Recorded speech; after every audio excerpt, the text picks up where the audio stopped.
ഉത്തര കേരളത്തിലെ പ്രസിദ്ധമായ ശക്തേയക്കാവുകളിലൊന്നായ മാടായി തിരുവർക്കാട്ടുകാവിൽ രാമായണ മാസാചരണം വിവിധ പരിപാടികളോടെയാണ് ആചരിക്കുന്നത്. ഇതിനോടകം തന്നെ ക്ഷേത്രത്തിൽ വൻ ഭക്തജന തിരക്കാണ് അനുഭവപ്പെടുന്നത്.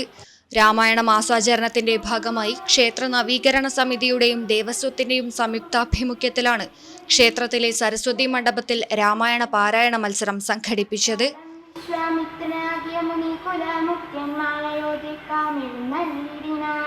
രാമനായകനിൽ മായാജനിച്ചൊരു കോമളമായ രൂപം പൂണ്ടൊരു പരമാത്മം സത്യജ്ഞാനാന്തം കൊണ്ടുകൊള്ളുവാനായി ചിത്തത്തിൽ നിറഞ്ഞ സുവർണ്ണ ഭക്തിയോടെ LP, UP, ഹൈസ്കൂൾ പൊതുവിഭാഗം എന്നിങ്ങനെ വിവിധ വിഭാഗങ്ങളിലായാണ് മത്സരം നടന്നത്.